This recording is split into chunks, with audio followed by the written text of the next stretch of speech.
grandes privilegios que nosotros tenemos en el nuevo pacto es que ahora todos en el pueblo de Dios son sacerdotes. O sea que si no estás consciente de que tú eres un sacerdote, debes recordarlo, apropiarte de esa enseñanza de las Escrituras.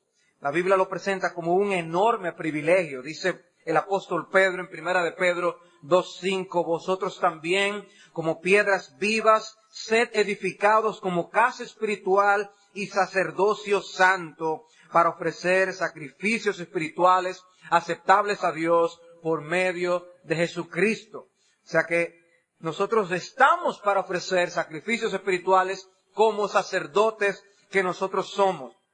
Y luego, en los versículos 9 y 10, allí mismo dice, mas vosotros sois linaje escogido, real sacerdocio, nación santa, pueblo adquirido por Dios para que anunciéis las virtudes de aquel que os llamó de las tinieblas a su luz admirable. Vosotros, que en otro tiempo no erais pueblo, pero que ahora sois pueblo de Dios, que en otro tiempo no habíais alcanzado misericordia, pero ahora habéis alcanzado misericordia.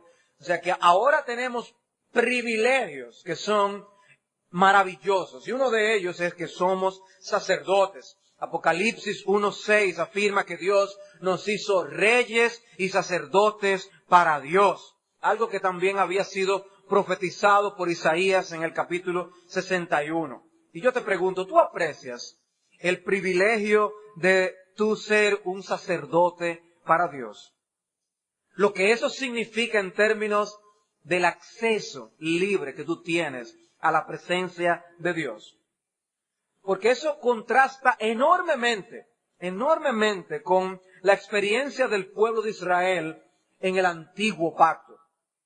¿Cuál fue la experiencia del pueblo de Israel en el antiguo pacto? Yo me voy a permitir leerles, y pido que busquen, en Números capítulo 16, una porción de la Escritura muy sobria, muy solemne, y es una historia referente a Coré, una historia referente a Datán y Abirán, y lo que ocurrió en ese contexto, para nosotros ambientar el estudio que estaremos haciendo en Hebreos capítulo 5 en la tarde de hoy. Dice en Números capítulo 16, adentrémonos en esta historia. Dice así, Coré, hijo de Izar, hijo de Coat, hijo de Leví, y Datán y Abiram, hijos de Eliab, y On, hijo de Pelet, de los hijos de Rubén, tomaron gente y se levantaron contra Moisés con 250 varones de los hijos de Israel, príncipes de la congregación, de los del consejo, varones de renombre. Y se juntaron contra Moisés y Aarón y les dijeron, basta ya de vosotros. En otras palabras, ya estamos cansados de ustedes. Porque toda la congregación, todos ellos son santos y en medio de ellos está Jehová. ¿Por qué pues os levantáis vosotros sobre la congregación de Jehová? En otras palabras, ¿y quién les hizo a ustedes sacerdotes? ¿Por qué nosotros no podemos ser sacerdotes también? El pueblo entero es santo, nosotros todos debemos tener acceso a Dios. Dice, cuando oyó esto Moisés, se postró sobre su rostro y habló a Coré y a todo su séquito diciendo, mañana mostrará Jehová quién es suyo y quién es santo, y hará que se acerque a él, al que él escogiere, y él lo acercará así. Haced esto, tomaos incensarios, Coré y todo su séquito, y poned fuego en ellos, y poned en ellos incienso delante de Jehová mañana.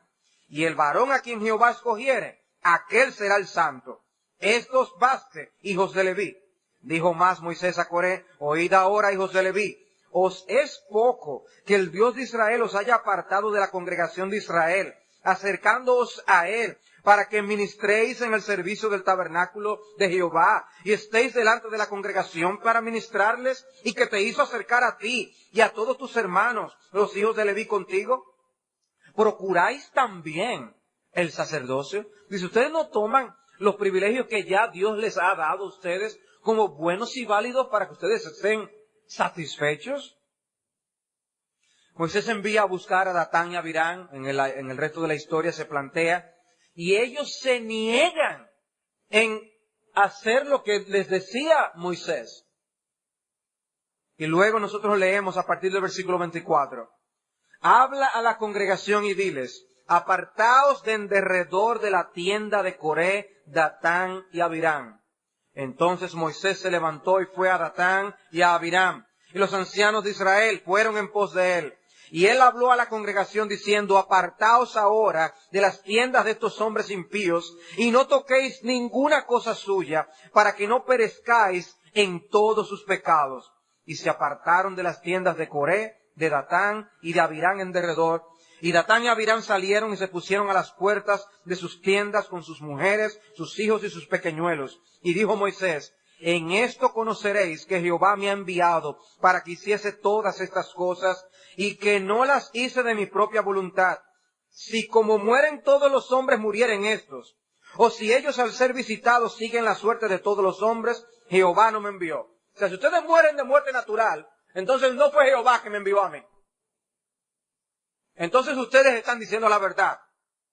Eso es lo que les plantea allí a ellos.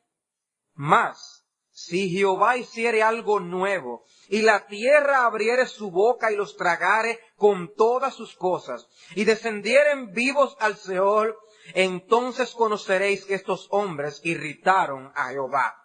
Y aconteció que cuando cesó él de hablar todas estas palabras, se abrió la tierra que estaba debajo de ellos. Abrió la tierra su boca y los tragó a ellos, a sus casas, a todos los hombres de Coré y a todos sus bienes. Y ellos, con todo lo que tenían, descendieron vivos al Seol y los cubrió la tierra y perecieron de en medio de la congregación. Y todo Israel, los que estaban en derredor de ellos, huyeron al grito de ellos, porque decían, no nos trague también la tierra. También salió fuego de delante de Jehová y consumió a los 250 hombres que ofrecían el incienso. Entonces Jehová habló a Moisés diciendo, di a Eleazar, hijo del sacerdote Aarón, que tome los incensarios de en medio del incendio y derrame más allá el fuego, porque son santificados los incensarios de estos que pecaron contra sus almas, y harán de ellos planchas batidas para cubrir el altar, por cuanto ofrecieron con ellos delante de Jehová, son santificados y serán como señal a los hijos de Israel. Y el sacerdote Eleazar tomó los incensarios de bronce con que los quemados habían ofrecido y los batieron para cubrir el altar en recuerdo para los hijos de Israel de que ningún extraño que no sea de la descendencia de Aarón se acerque para ofrecer incienso delante de Jehová, para que no sea como Coré y como su séquito, según se le dijo Jehová por medio de Moisés. ¡Qué historia! ¡Qué historia! Hombres deseosos de poder tener la posición de sacerdotes, se atrevieron a violar las directrices del Señor y Dios envió un castigo ejemplar.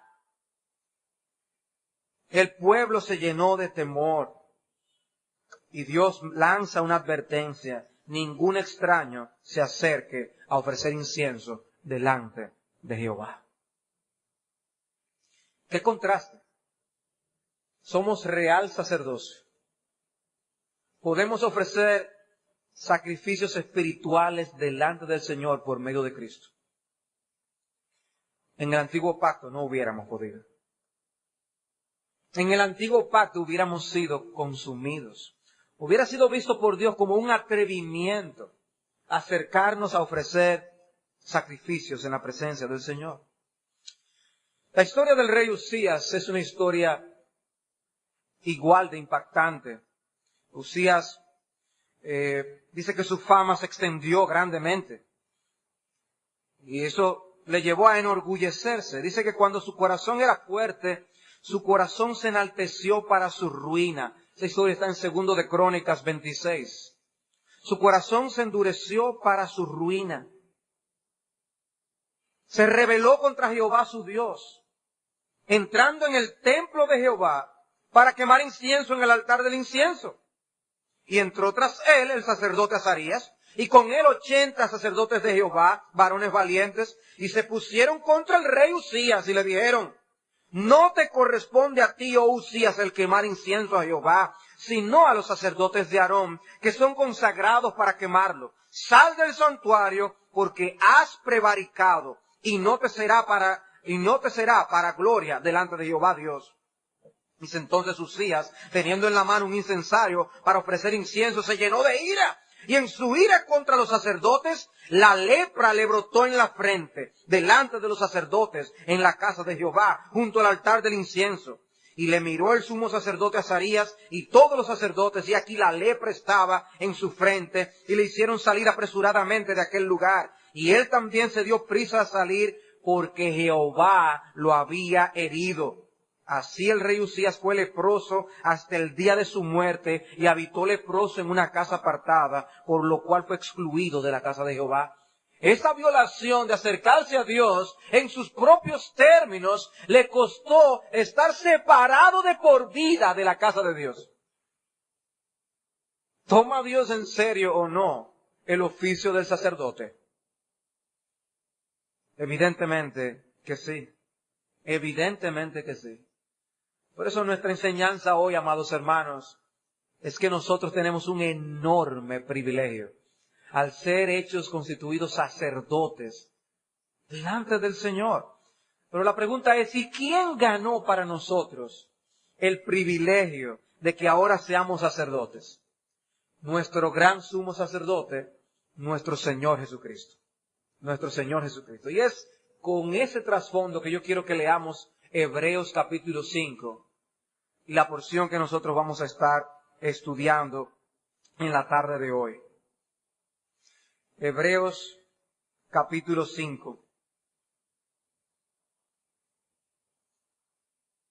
Vamos a leer los primeros 4 versículos. Dice, porque todo sumo sacerdote, tomado de entre los hombres, es constituido a favor de los hombres en lo que a Dios se refiere, para que presente ofrendas y sacrificios por los pecados, para que se muestre paciente con los ignorantes y extraviados, puesto que él también está rodeado de debilidad, y por causa de ella debe ofrecer por los pecados, tanto por sí mismo como también por el pueblo. Y nadie toma para sí esta honra, sino el que es llamado por Dios, como lo fue Aarón. Este texto de los versículos del 1 al 10 lo podemos dividir en 2 partes. Los primeros 4 versículos hablan en términos generales del sacerdocio, los requisitos que había para el sacerdocio en el antiguo pacto. Y luego en los versículos 5 al 10 nosotros podemos demostrar cómo Cristo es un sacerdote plenamente calificado para representarnos delante de Dios, hacer el sacrificio perfecto, interceder por nosotros y constituirnos ahora a nosotros en sacerdotes. Ese es el argumento de este pasaje, de esta porción de las Escrituras. Así que yo quisiera en primer lugar poner el texto de Hebreos 5 en su contexto, o orientarles en cuanto a de qué hemos estado hablando y de qué seguirá hablando el autor en esta epístola. Según la porción que estudiamos la vez anterior, o sea, los versículos 14 al 16 del capítulo 4, el libro comienza una nueva sección donde él va a expandir la doctrina del sacerdocio de Cristo. En 4:14 nos dice que tenemos un gran sumo sacerdote y lo identifica como el Hijo de Dios, Jesús. A nosotros puede ser un tema extraño. Aquí nosotros en el siglo XXI, hablando acerca del sacerdocio, de los sacerdotes, y nos puede parecer raro. Pero el tema, sin embargo, es de gran importancia. No es un tema menor en las Escrituras. En la sección siguiente, el autor les explica su deseo de poder abundar en el tema y expresa su lamento de que la inmadurez de muchos era un obstáculo para ellos aprender muchas otras cosas más. Capítulo 5, versículo 11. Dice, acerca de esto tenemos mucho que decir y difícil de explicar, por cuanto os habéis hecho tardos para oír, porque debiendo ser ya maestros después de tanto tiempo, tenéis necesidad de que se os vuelva a enseñar cuáles son los primeros rudimentos de las palabras de Dios. Y habéis llegado a ser tales que tenéis necesidad de leche y no de alimento sólido.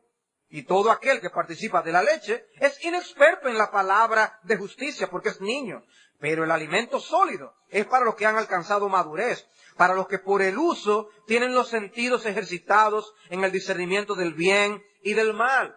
El punto es, no podemos pasarnos la vida entera con alimentos para niños. Debemos crecer de tal manera que seamos capaces de digerir alimentos más sólidos de la palabra de Dios. Nosotros vamos vamos a considerar algunas dificultades que tienen los versículos que vamos a estar estudiando. Y tienen sus dificultades. Sin embargo, cuando el autor llega al versículo 11, le dice, sobre esto yo tengo mucho que decir y difícil de explicar. O sea que lo que él ha dicho no es difícil. Lo difícil fue lo que él dejó de decir que le hubiera gustado decir. Pero por causa de la inmadurez él no lo dijo. Eso es lo que le está planteando. Y dice, hay muchas cosas que debemos de estudiar, debemos considerar. Y hermanos, esto nos enseña que hay cosas en las Escrituras, en la palabra de Dios, que no son superficiales, que hay cosas que son necesarias y que son difíciles, y que Dios nos dio una buena cabeza para que demos mente a las cosas, para que reflexionemos y estudiemos y profundicemos. El Espíritu Santo de Dios quiso dejar cosas difíciles en su palabra y enviarlas a las iglesias. No fue a un seminario que le enviaron la epístola a los hebreos, sino a creyentes que estaban siendo perseguidos. Para ellos aprender del sacerdocio de Cristo era una doctrina vital y gloriosa. Y les iba a evitar a muchos la apostasía a la que se estaban exponiendo. Entonces, uno de estos temas importantes es el sacerdocio de Cristo. Ese tema desarrollado desde el 4.14 hasta el 10.18 no es un tema para pasar superficialmente. El autor le dedica bastante espacio, porque es un tema importante. Era crucial que ellos entendieran que Cristo es nuestro gran sumo sacerdote. Habiendo colocado esta porción en su contexto, para ubicarnos de qué viene hablando y a dónde va el autor, en estos versículos del 1 al 10, del capítulo 5, veamos ya, consideremos un poco más cuidadosamente los versículos 1 al 4 del capítulo 5. Y yo he titulado esta sección Cualificaciones sacerdotales. ¿Cuáles son las cualificaciones que tenía el sacerdote? El autor nos dice, todo sumo sacerdote tomado de entre los hombres es constituido a favor de los hombres. O sea, una característica es que los sumos sacerdotes eran tomados de entre los hombres. Pero pastor, eso es sencillo. Eso cualquiera se lo puede aprender. Sí, pero es importante. Un sacerdote representaba a los hombres. Y eso es lo que alguien ha llamado la solidaridad sacerdotal. El sacerdote se hacía uno con el pueblo, se identificaba con el pueblo. No podía hacer la labor de un ángel. Tenía este sacerdote un acceso privilegiado, pero era a favor de los hombres, representando a los hombres. Era para beneficio de los hombres. Y podemos ver aquí la importancia, el significado de la encarnación de nuestro Señor, para Él venir a constituirse en nuestro sumo sacerdote. Como Él se hizo como uno de nosotros, vino a ser nuestro representante, y definitivamente nadie podía representarnos mejor que nuestro Señor Jesucristo. Otra característica que vemos en esta porción es que los sacerdotes eran constituidos por Dios para ser sacerdotes. En el versículo 4 ustedes pueden leer, dice, y nadie toma para sí esa honra, sino el que es llamado por Dios, como lo fue Aarón.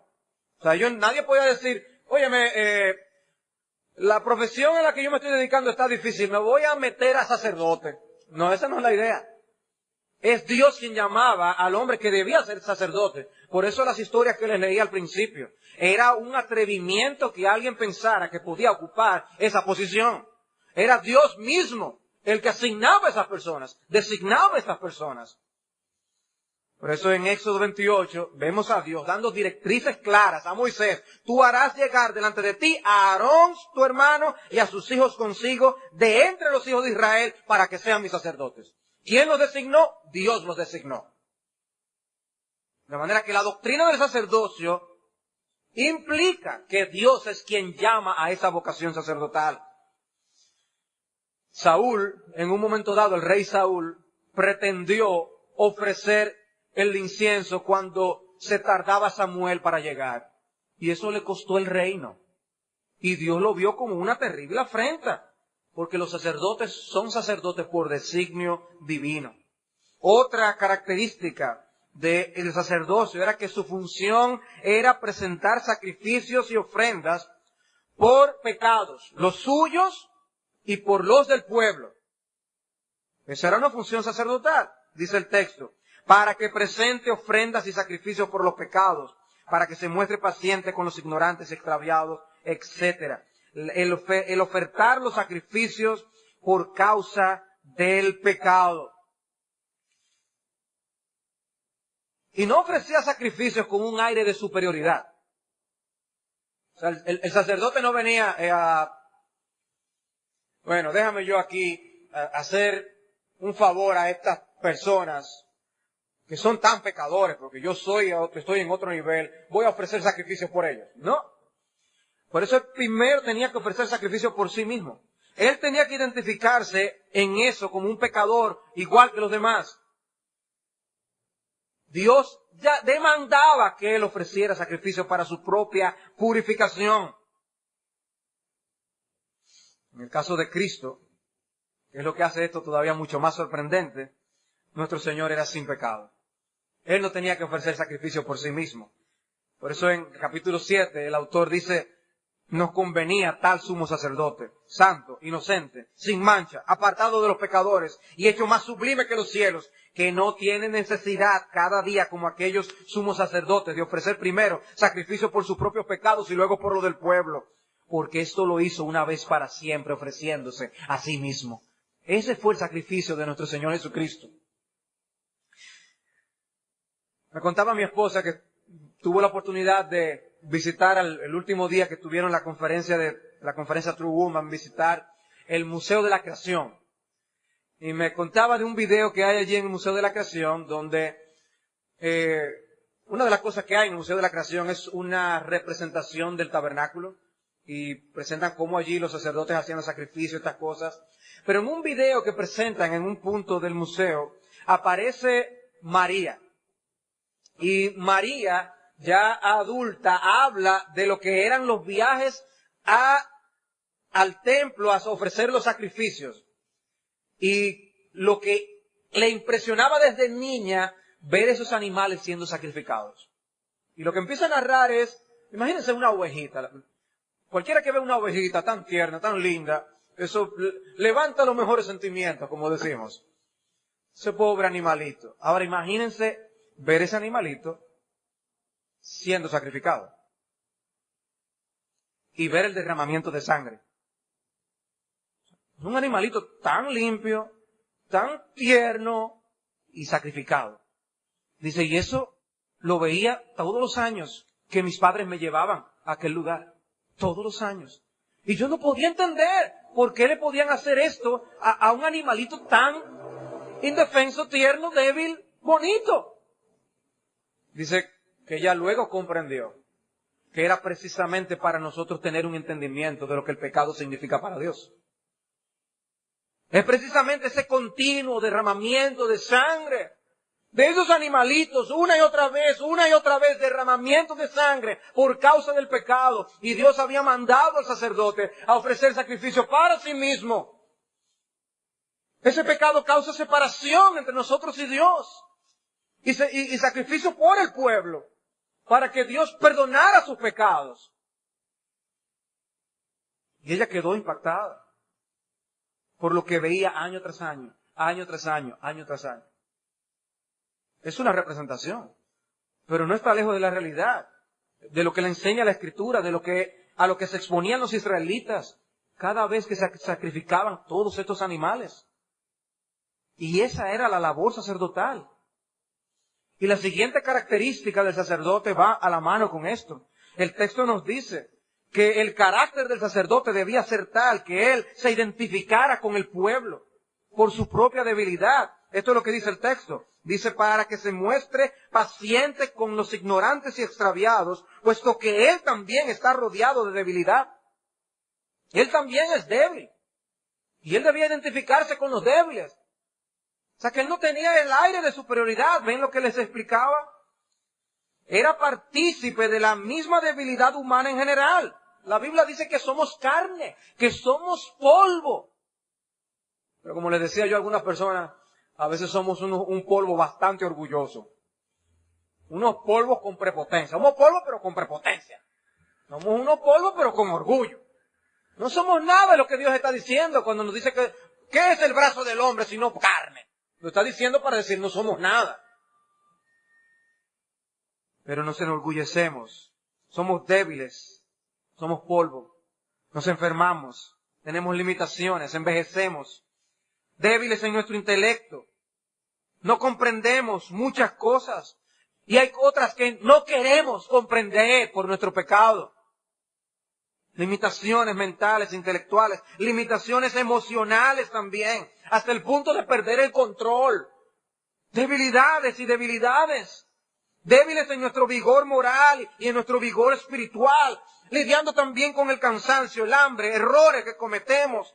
Y todo esto moderaba el trato del sacerdote para con los demás. La Biblia de las Américas traduce el texto para que pueda obrar con benignidad. Y la palabra que usa allí, la idea del término, es la de alguien que trata suavemente al otro, trata con gentileza al otro por causa de las debilidades.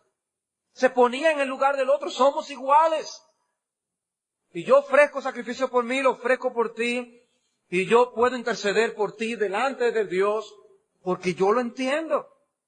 ¿Ven ustedes el tipo de persona que debía ser el sacerdote? No debía ser alguien, por un lado, para quien el pecado no fuera nada, porque él tenía que ofrecer sacrificio por su propio pecado. Él no podía decir, no, eso no es nada. Y el pecado del pueblo, no, eso no es nada. No, él tenía que verlo con seriedad. Tenía que ofrecer los sacrificios, pero al mismo tiempo tenía que ser comprensivo con los débiles. Al mismo tiempo se podía identificar con ellos. Era compasivo. ¿Se acuerda de que somos polvo? Y no fue extraño que sacerdotes en los días de nuestro Señor Jesucristo, algunos vieran la posición como algo para enorgullecerse. Y uno puede pensar en Anás y Caifás y las posturas que asumieron. Pero no es lo que buscaba esta posición en la descripción que tiene Dios del puesto. Es muy diferente. Y entonces vemos el caso de Cristo. Vemos entonces a Cristo como el gran sumo sacerdote y quien entonces a la perfección se identifica con su pueblo. Lo único que Él no tiene pecado. Y eso es maravilloso. Es el mismo libro de Hebreos, o el texto que estudiamos la vez anterior, que dice, no tenemos un sumo sacerdote que no pueda compadecerse de nuestras debilidades. O en el capítulo 2, cuando él dice en el versículo 17, por lo cual debía ser en todo semejante a sus hermanos. ¿Para qué? Para venir a ser misericordioso y fiel sumo sacerdote en lo que a Dios se refiere. Cristo, como sumo sacerdote, se identifica con nosotros. Y aún sin pecado, Él se pone en nuestro lugar. De manera que, ¿qué hace el autor en los versículos del 1 al 4? Hacernos una descripción de puesto de quién era el sacerdote y cómo debía ser y qué labores debía realizar. ¿Para qué? Bueno, para llevarnos a hablarnos de cómo Cristo llenó todas esas cualificaciones. Cómo Cristo fue quien llenó el puesto a la perfección. Y por eso es el último gran sumo sacerdote. Y no necesitamos a nadie más después de Él, porque Él es la plenitud de todo, aquel que lo llena todo en todo, y el último sacrificio que se hizo en el planeta. Pero, como yo les decía, nuestro pasaje tiene algunos textos difíciles. Entonces, vimos primero algunas ideas para poner el texto en contexto. Y luego vimos esta descripción de puesto en los versículos del 1 al 4. Pero antes de yo meterme a ver los versículos de 5 al 10, yo quisiera echar a un lado algunas de esas cosas difíciles. En otras palabras, tratar de no permitir que esos pasajes difíciles que levantan preguntas nos impidan ver el panorama completo. Nos impidan ver el panorama completo. Y yo les voy a decir cuáles son esas cosas difíciles de antemano. Y a lo mejor ya tú las estás pensando o ya tú las has visto en algún punto. En el versículo 6 de Hebreos capítulo 5, el autor menciona a Melquisedec. Niños, si ustedes no se aprenden el nombre de Melquisedec, no se preocupen. Poco a poco algún día se lo aprenderán. Pero es el nombre muy largo de un rey sacerdote. Y lo mencionan. ¿Y saben qué? Yo ni me voy a meter en ese tema hoy. ¿Por qué? No me voy a meter en ese tema hoy porque el autor del libro de Hebreos dedica todo un capítulo en el capítulo 7. De manera que yo voy a esperar llegar allá para que hablemos de ese personaje. Y no me voy a meter en él en el día de hoy. Pero él es una de las interrogantes, de las dificultades que se plantean o que surgen en nuestro pasaje. Otra interrogante surge por una declaración del versículo 7. Y la declaración dice, y Cristo, en los días de su carne, ofreciendo ruegos y súplicas con gran clamor y lágrimas al que le podía librar de la muerte, fue oído a causa de su temor reverente. O sea, él oró al que le podía librar de la muerte y dice que fue oído. La pregunta es, ¿y en qué sentido fue oído? Si él murió. El versículo 8 también tiene una frase incómoda. Dice, y aunque era hijo, por lo que padeció aprendió la obediencia. ¿Y Cristo aprende obediencia? ¿No fue Cristo siempre obediente? ¿Eso fue que en algún momento dado él era desobediente y pasó a ser obediente? Y el versículo 9 contiene un último elemento perturbador. Afirma que Cristo fue perfeccionado. Nosotros siempre tenemos la idea que lo que se perfecciona era porque tenía algún defecto. ¿Es eso lo que se está transmitiendo aquí? ¿No ha sido Él perfecto desde siempre y para siempre? Bueno, permítame tratar de responder estas preguntas en el orden inverso.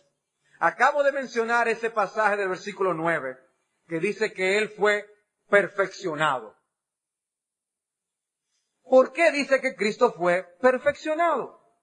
Bueno, el término aquí no se usa en el sentido de antes haber tenido tachas y manchas y después haber sido mejorado. Una versión mejorada. Así como se mejoran los programas. El programa 1.0 salió con defectos y la versión 2.0 salió mejor. O sea, esto no es así con Cristo. No se está hablando de Cristo ser perfeccionado en ese sentido. Como dice un autor, la perfección de Cristo se entiende mejor en términos vocacionales. ¿Por qué? Porque describe el proceso por el cual Él fue equipado por completo para llevar a cabo la función de sumo sacerdote. Ese es el énfasis de la expresión aquí en este pasaje. Está hablándonos, está diciéndonos de plenitud, de algo llegar a ser completado. Vocacionalmente hablando, para fungir como sumo sacerdote. Por lo que pasó y las experiencias que vivió, es el adecuado para representarnos como sumo sacerdote delante de Dios. Eso es lo que está diciendo el pasaje. Pero la Biblia afirma categóricamente que Cristo es sin pecado, ha sido sin pecado siempre, y que Él es el Cordero sin mancha, perfecto, para limpiarnos de todas nuestras maldades. En segundo lugar, ¿en qué sentido se puede decir que Jesús aprendió la obediencia? ¿En qué sentido se puede decir que Él aprendió la obediencia? Dice un autor, no necesitaba aprender obediencia en el sentido de aprender las consecuencias desagradables de la desobediencia. O sea que para que aprenda a ser obediente, le dieron una pela. No, eso no es la idea de lo que está de nada en el pasaje. Jesús nunca desobedeció. La Escritura dice que Él siempre hizo la voluntad de su Padre, que está en los cielos. De manera que el sentido tiene que ser otro. Bueno, hay un uso del término obedecer que implica adquirir un conocimiento experimental de algo. Lo que se está diciendo aquí de Cristo es que Él vivió lo que viven los hombres. Yo les decía a ustedes en la ocasión anterior, ¿y acaso Dios no conoce todas nuestras necesidades sin tener que hacerse hombre? Porque Él es omnisciente. Sí. Pero eso es una cosa y vivirlo como hombre es otra. ¿Ven el punto? Esa es la diferencia. Bueno, él no añadió nada a su inteligencia, pero sí a su empatía humana. Porque está hablando de su rol como hombre, como sacerdote, nos representa perfectamente. Como hombre lo vivió y no se entiende. No, lo vivió y no se entiende. Hermanos, todos estamos conscientes de que hay cosas que se pueden aprender con los libros, pero hay otras cosas que hay que vivirlas. Y cuando quizás tú has enfrentado una situación difícil y tú tienes a dos personas a quienes pedir consejo, una que no ha vivido ninguna experiencia aunque tenga conocimiento del asunto, y la otra que tiene conocimiento y experiencia del asunto porque lo vivió en carne propia, ¿a cuál de los dos tú vas a acudir? Estoy seguro que tú vas a acudir a la persona que vivió la experiencia, muy probablemente si tienes acceso a esa persona. Y el punto aquí es, nuestro Señor Jesucristo es el mejor, el perfecto sumo sacerdote. Nadie nos puede entender como Él. No importa la problemática en la que tú te encuentres. Él pasó por la gama de experiencias que le permiten ser el perfecto y compasivo sumo sacerdote para entenderte, mi amado hermano, para comprender lo que tú sientes y estás viviendo, mi amada hermana. Él lo conoce al dedillo y a la perfección. Él sabe lo que tú necesitas y cuál es el remedio a tu problema. Él sabe cómo consolar tu alma. Ese es nuestro Señor. Y en tercer lugar, ¿en qué sentido fue escuchado Cristo al orar a aquel que le podía librar de la muerte? ¿En qué sentido? Bueno, algunos dicen, el Señor respondió su oración cuando Él oró, Señor, pero que no sea mi voluntad, sino la tuya. Y se hizo la voluntad del Padre, que era que Él muriera. Él fue oído a causa de su temor reverente en ese sentido. Y pudiera ser verdad. Sin embargo, parece que hay un énfasis en el texto. Cuando habla de que Él oró al que le podía librar de la muerte. Hay un énfasis allí. Se describe a quién fue que Él oró. Y creo que tiene un propósito. Ahora, si Él entonces oró por liberación, ¿en qué sentido fue liberado? Porque Él murió. Pensamos que si Dios respondió su oración, hubiera evitado su muerte. Ahora, tenemos un problema. Si se hubiera evitado su muerte, ¿qué hubiera pasado con nuestra salvación? Nos hubiéramos perdido todo.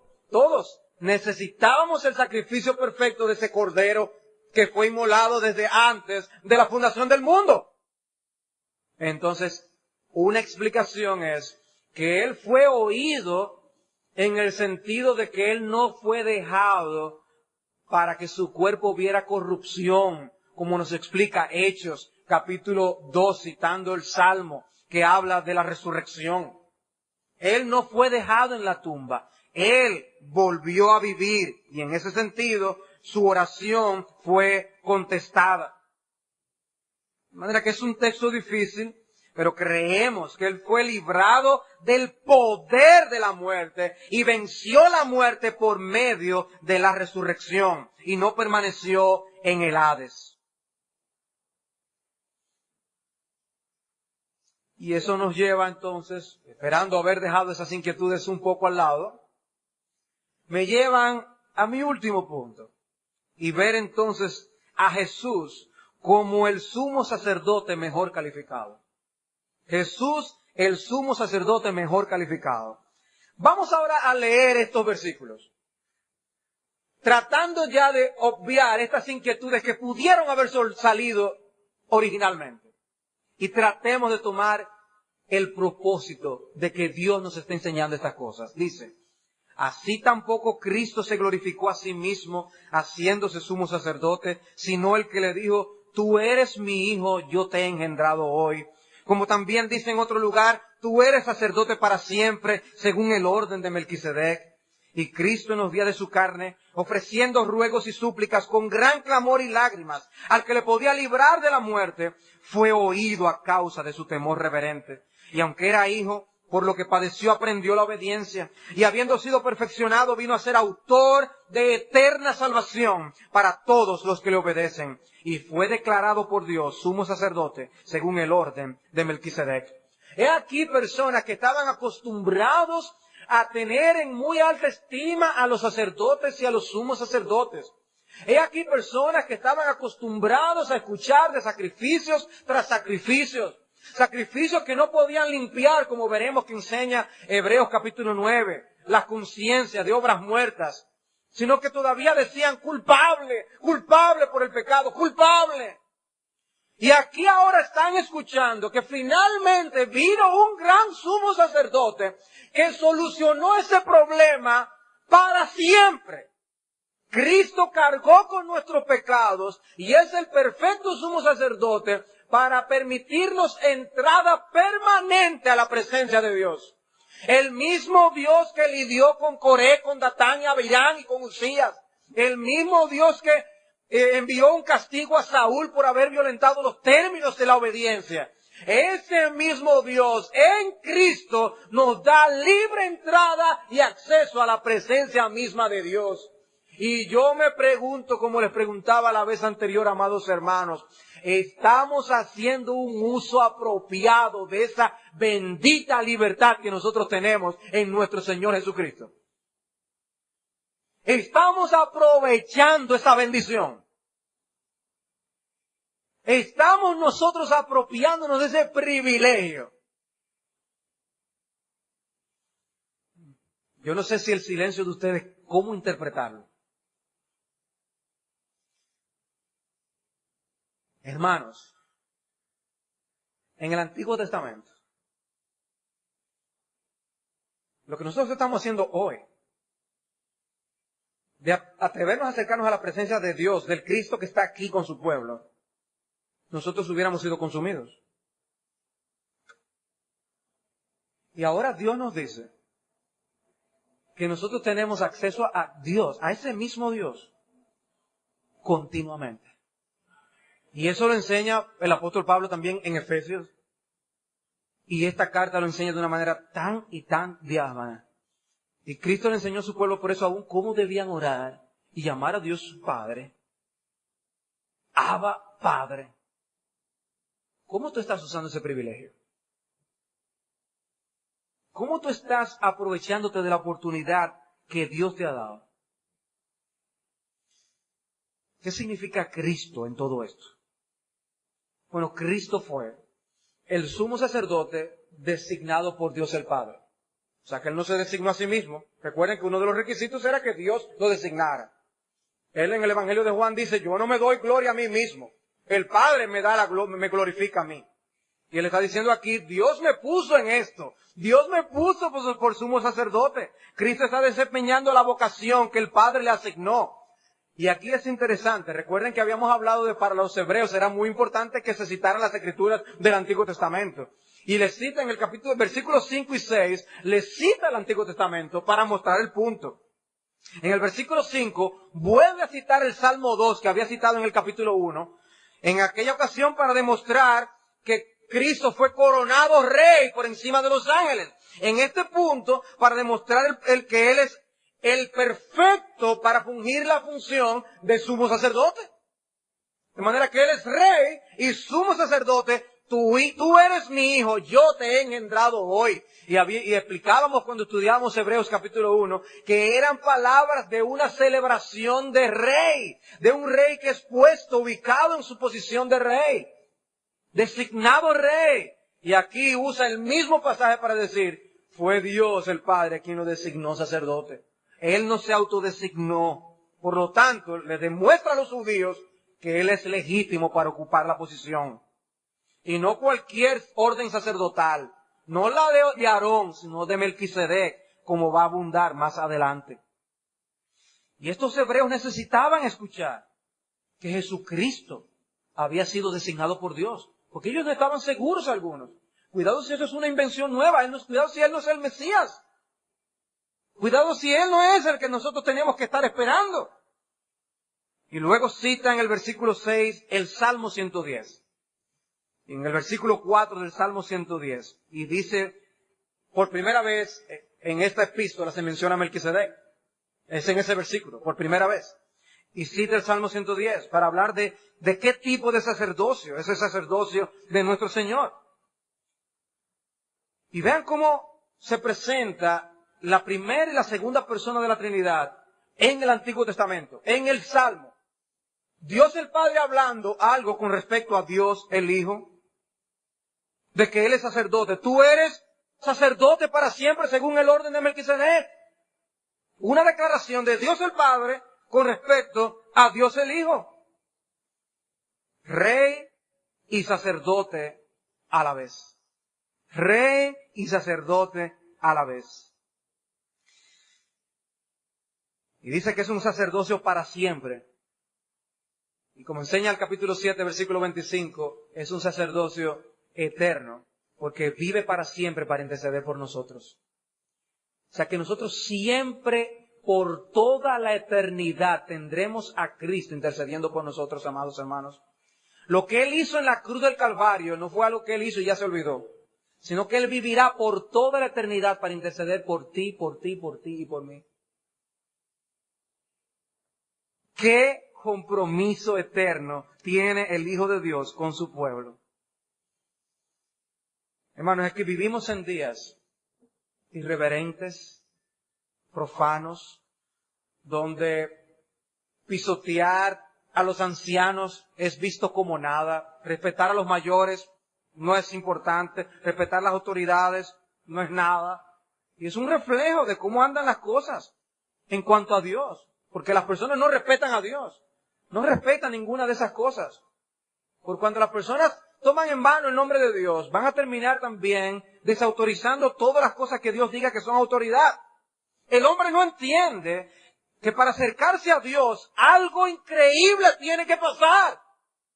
Que nosotros no tuviéramos acceso a Dios, no pudiéramos venir al culto y cantar esos himnos que cantamos, como si nada, amados hermanos. No pudiéramos tener devociones en nuestros hogares, ni familiares, ni personales, porque ese acceso no lo tendríamos como tal. Hay un privilegio que Dios nos da a nosotros, que es muy especial y particular, y que lo compró Cristo a precio de su sangre, donde la parte ofendida, que es Dios, designó un sumo sacerdote a favor nuestro, y podemos acercarnos a Él con confianza, como veíamos en el texto de la semana antepasada. De manera que ya no sería un atrevimiento llegar a la presencia de Dios. Y tú puedes ir conduciendo tu vehículo y elevar una oración a Dios. O tú puedes tener una entrevista de trabajo y al mismo tiempo orar, Señor, ay Señor, permíteme, dame gracias delante de la persona.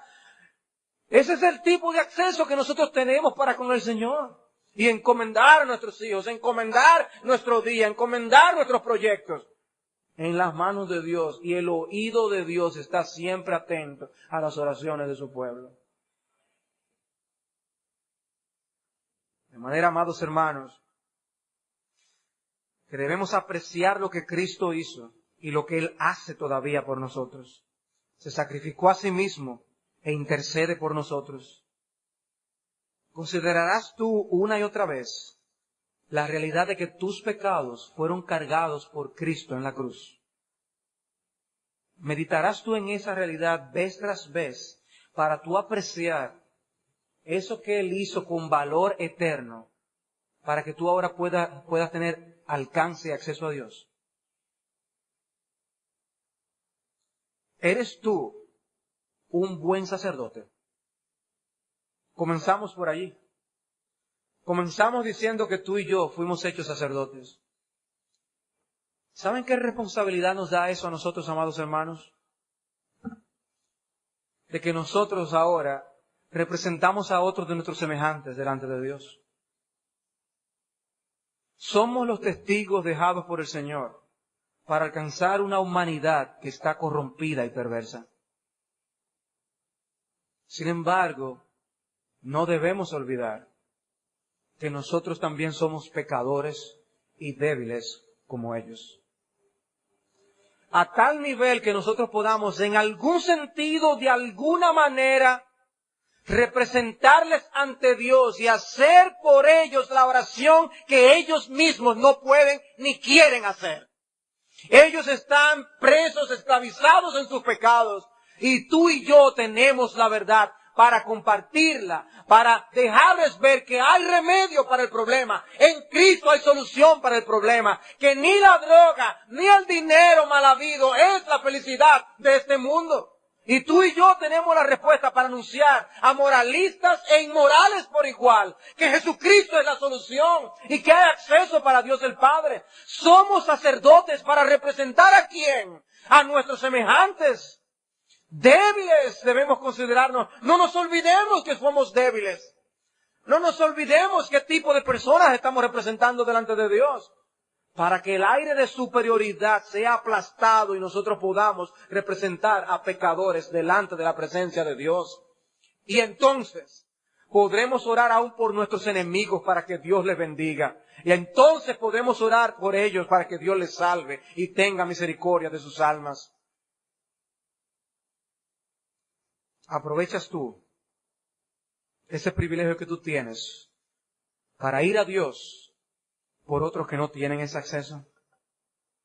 O que Dios nos conceda poder ver el sacerdocio de Cristo con nuevos ojos y poder de allí derivar enseñanzas y costumbres aún de oración como consecuencia de esta verdad tan maravillosa que Dios nos ha dejado en su palabra. Vamos a orar. Padre Santo,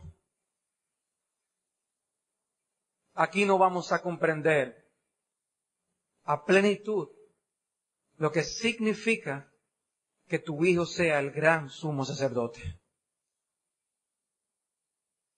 Y aún vamos a pecar al menospreciar el camino nuevo y vivo que Él nos abrió a través de su carne. Perdónanos, pero ayúdanos a cultivar nuevos hábitos piadosos de oración y de compasión a la luz de esta bendita verdad del sacerdocio de nuestro Señor Jesús. Ayúdanos a amarlo más y más por lo que Él estuvo dispuesto a hacer por nosotros y lo que Él todavía hace intercediendo por nosotros en los cielos. Te alabamos, Padre bueno, porque qué gran regalo nos has dado en tu Hijo. Y te bendecimos en el nombre de Cristo Jesús. Amén.